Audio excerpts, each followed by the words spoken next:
a beach town that will not let anyone build higher than the tallest palm tree. An island that measured a single rooftop feature found it 6 inches over the line and changed the law to close the gap. A whole village of 463 people, less than 1 square mile, where almost every structure is a restored Victorian from the 1890s, and the loudest thing on the street most days is wind moving through the live oaks. These are 14 Florida towns where the crowds never arrived, because the towns made sure they couldn't. This is a ranked countdown, quiet to quietest, and it is honest about what the silence costs. The long hospital drives, the storm exposure, the price tags that turn escaping the crowds into its own kind of luxury problem. Coming up, a town with no mayor, no city hall, and no town council.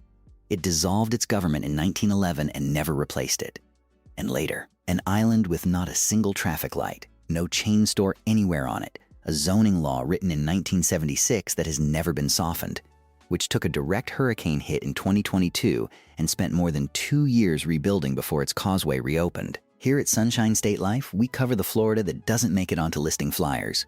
The real picture, trade-offs, and all. If that sounds like the kind of channel you need in your corner right now, subscribe.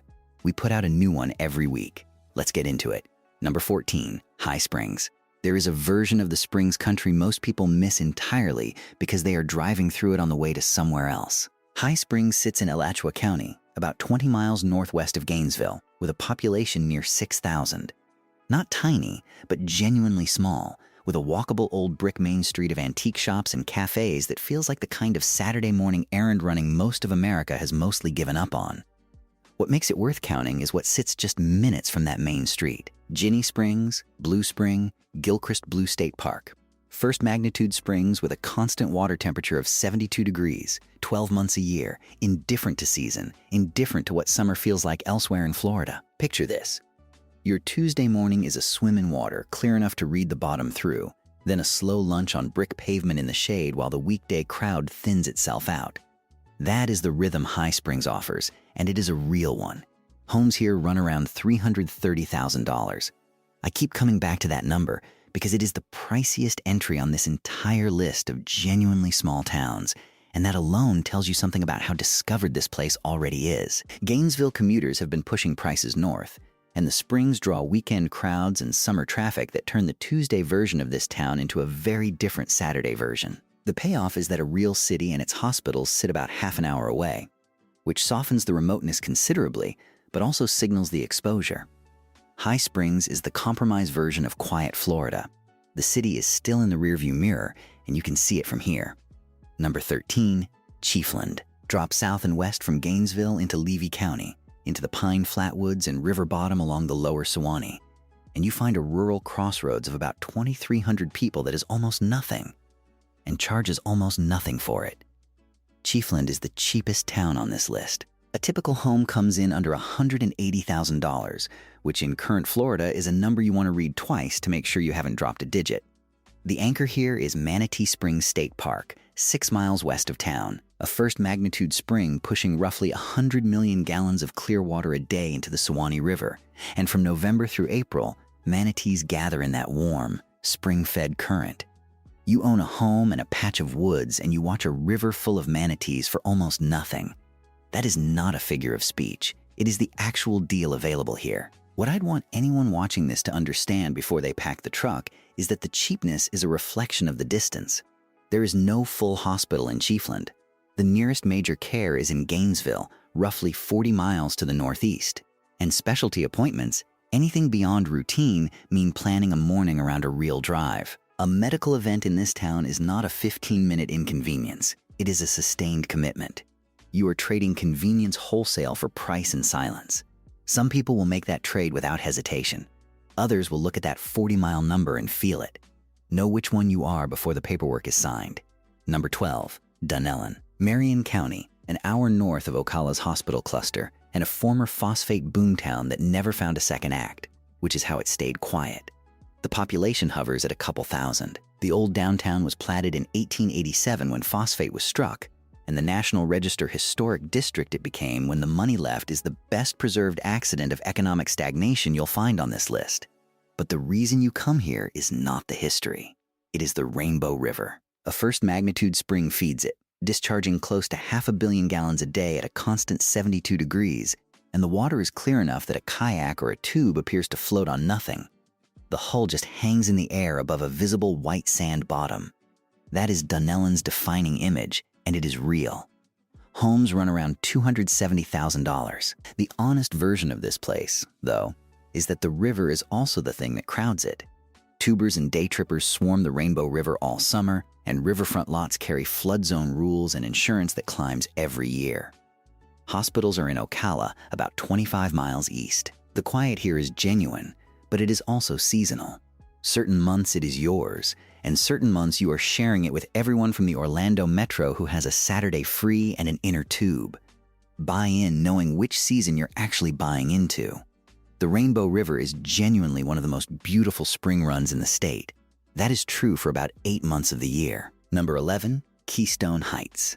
Clay County, roughly halfway between Jacksonville and Gainesville, and a place most people in either city have driven past on a state road without registering it exists. It started as a 1920s land boom lake resort on a sandhill ridge and, uniquely among Florida boom-era towns, simply never grew past itself. The reason it stayed small is partly structural. The Camp Blanding military reserve walls off sprawl on one side of it, and a chain of clear, spring-fed lakes. Lake Geneva at their center rings the rest. The result is old Florida lake living that the subdivisions never reached. Sunrise over water with no development on the far bank, small-town errands where the mail carrier knows your name, homes running around 300,000. What pulls me toward this one is how deliberately it was left alone, and how much of that has to do with accidents of geography rather than any deliberate protection. The trade is what keeps it off most retirement radar. There is no hospital in Keystone Heights.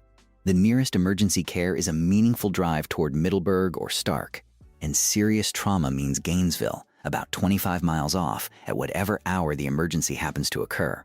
Your hospital commute is not a Tuesday errand. It becomes part of your risk calculation.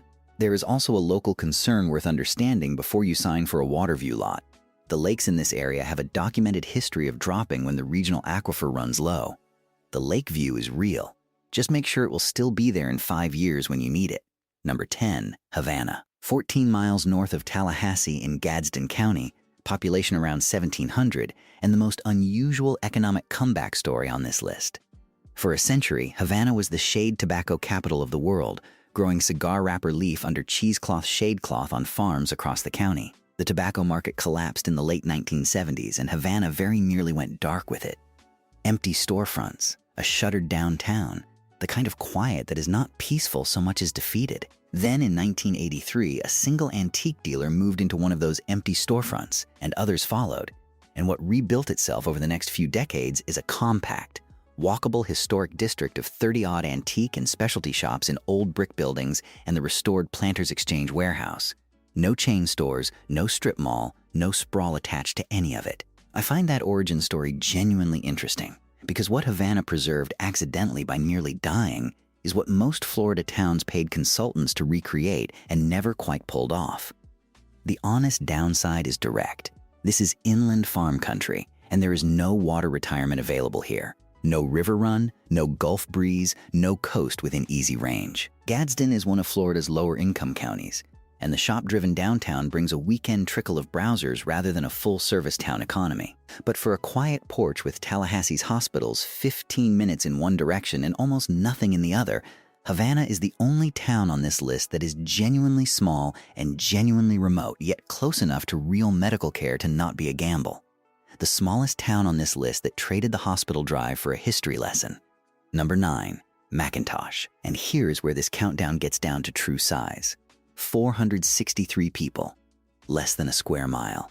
Marion County horse country between Ocala and Gainesville, and a town that has been essentially frozen in place since before anyone on this channel was born. Almost the entire village is a National Register Historic District, designated in 1983. Oak canopied streets of restored Victorian homes from the 1890s and 1900s that visitors have described, consistently, as changed little since the 1930s. Once a year, McIntosh runs its 1890s festival, fills up briefly, and then empties again. The other 364 days, the loudest sound is wind in the live oaks. That is not a writing device. That is the report from people who have lived there. What stays with me about McIntosh is the price. Homes running around $380,000, which is a significant number for a village with fewer than 500 residents and essentially no services. A restored Victorian in a whole preserved Victorian town is its own category of luxury, and the market knows it. What that number does not buy you is convenience of any kind. There is no hospital. There is almost no retail. Every gallon of milk, every prescription, every doctor's visit is a 20 to 25-mile drive to Ocala or Gainesville. Picture this. Your morning routine involves leaving your porch, your silence, your live oaks, and your 19th century street and driving a truck for half an hour just to pick up a prescription. That is the full picture of McIntosh, the quietest address in Florida and the farthest from everything else. You have just seen a town small enough to fit in a parking garage. Coming up, a fishing village where Elvis Presley once filmed a movie and the town named a highway after it. Number 8, Melrose. The most literally ungoverned town in Florida and possibly one of the quietest by legal necessity. Melrose is a lake village of a few thousand people that occupies the exact point where 4 counties, Alachua, Bradford, Clay, and Putnam, converge, with the county lines crossing in the middle of the community itself. A local government formed in 1902. It dissolved by about 1911. No one replaced it. There has been no mayor, no city hall, no town council for over a century. Not because Melrose is tiny and broke, but because the question of who governed it was always more complicated than anyone wanted to resolve. It wraps around Lake Santa Fe, nearly 6,000 acres of clear water, and carries the character of an old Victorian village artist colony. Unpretentious, low-key, the kind of place that accumulates painters and photographers quietly over decades. The practical consequence of all that governmental absence is something a retiree needs to sit with before falling for the lake view. When something goes wrong, a permit question, a code issue, a road that needs fixing, a dispute with a neighbor, you have no town government to call. You have to figure out which of 4 counties owns your problem and then start from there. Which sheriff's deputy shows up to your address depends on which parcel you are sitting on. The nearest full hospitals are in Gainesville, about 25 miles away. Lakefront property carries flood and insurance costs that no local authority is helping you navigate. The quiet is real. So is the friction. The only town in Florida where the government isn't missing. It was never replaced. Number 7, Yankeetown. Levy County, where the Withlacoochee River slides into the Gulf, and a hamlet of roughly 591 people with no commercial strip, no traffic light, just neighborhoods along the water and a marina at the end of the road. The most famous thing that ever happened here is also the most revealing thing about its character. In the summer of 1961, Elvis Presley filmed Follow That Dream in Yankeetown, and the town later named its stretch of highway Follow That Dream Parkway. I find that detail a near-perfect self-portrait.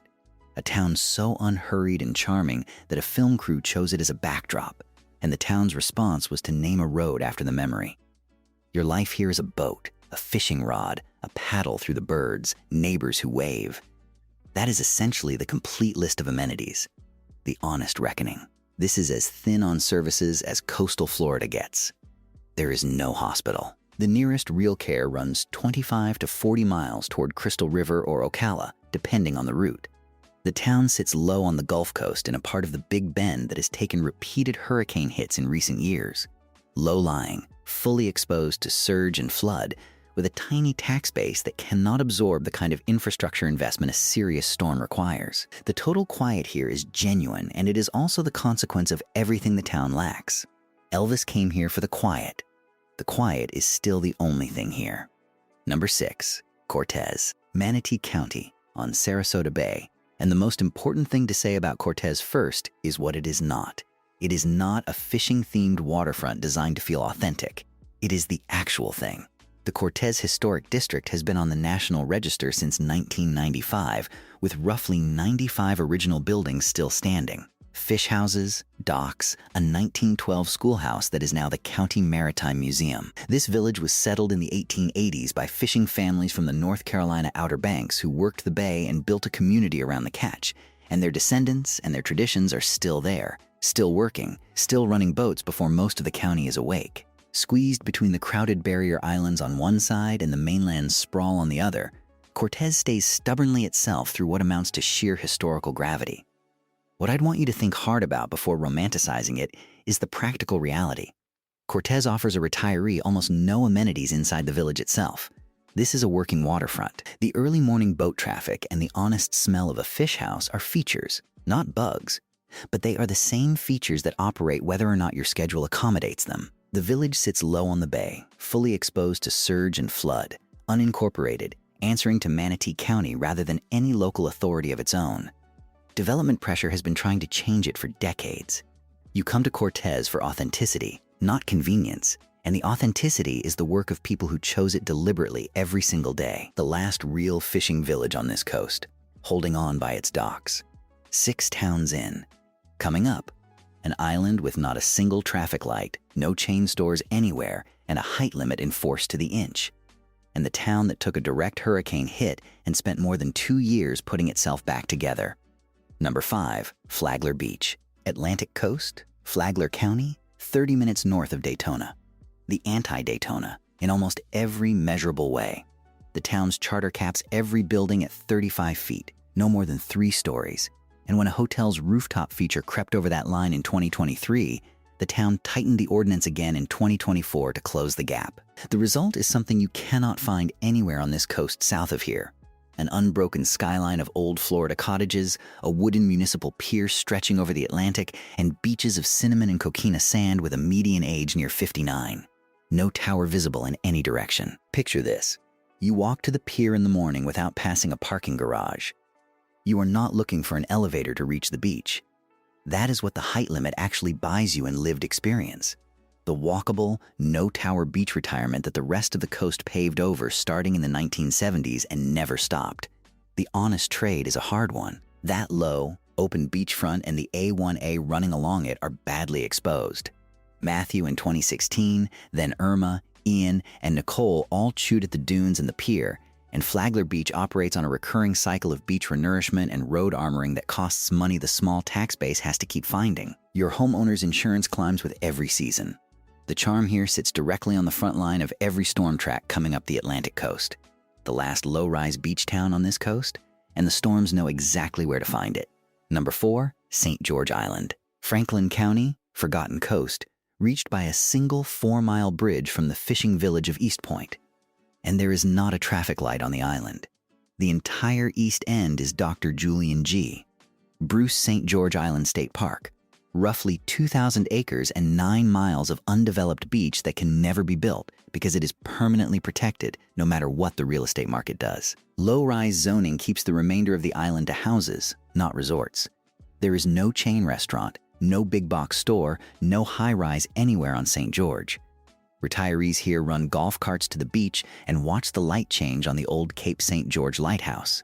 The quiet here is genuine and enforced by geography and by law simultaneously, which is a combination this list does not find often. What you are buying, though, is expensive. Typical homes sell near $1 million, and beachfront goes considerably deeper into 7 figures. There is no hospital on the island. The nearest is across the bridge in Apalachicola, with anything requiring serious specialist care a 90-minute drive to Tallahassee. It is a low-barrier island. Surge and flood insurance are not optional. They are built into the cost of ownership.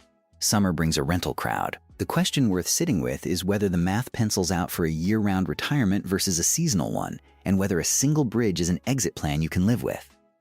Paradise, as long as you bring your own doctor and your own exit plan. Number 3, Sanibel, Lee County, Barrier Island, a place that has been at war with its own attractiveness since 1976 when it wrote the Sanibel Plan and decided to fight back. Nothing on this island is built taller than roughly 35 feet. The stated standard is no higher than the tallest palm, which is both a measurement and a philosophy.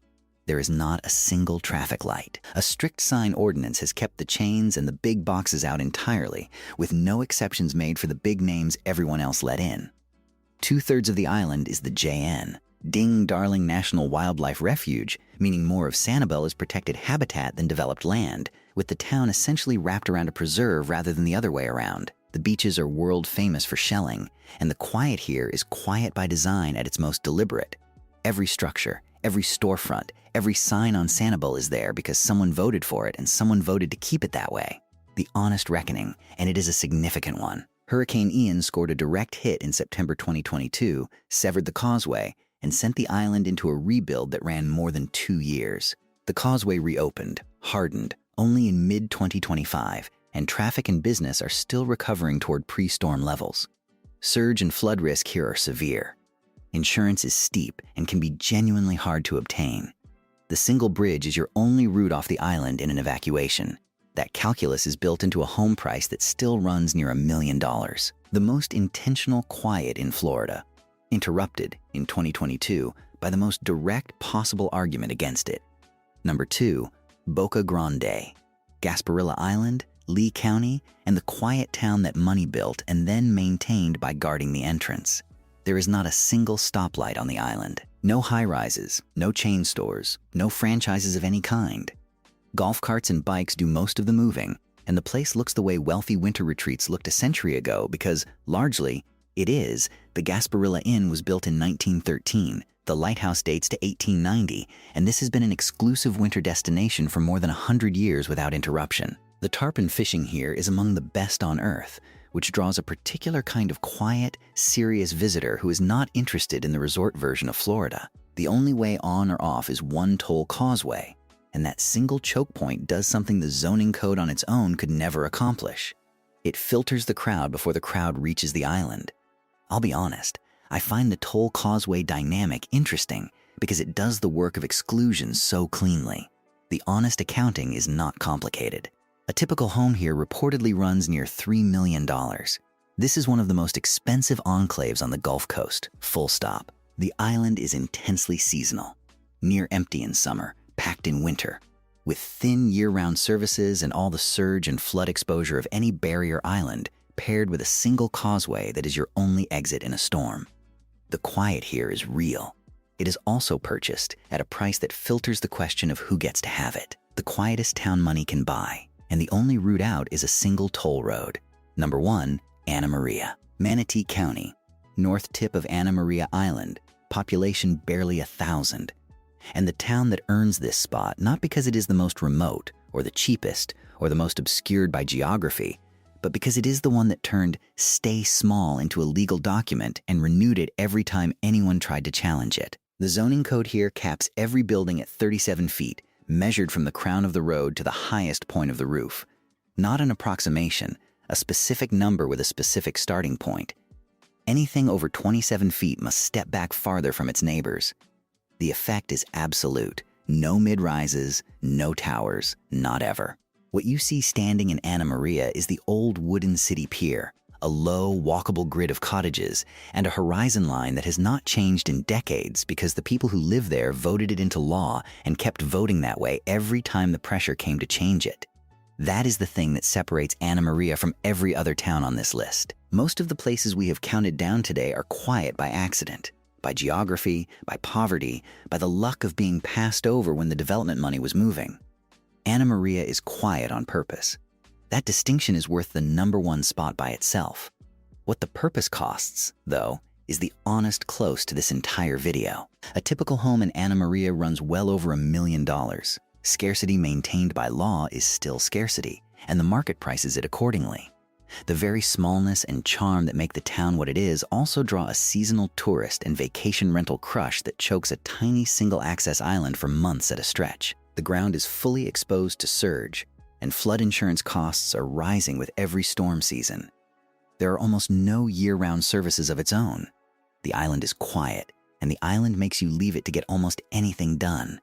The purest version of what this countdown is about, and the least attainable. The town that proves the quietest corners of Florida are the ones that decided, on purpose, not to grow.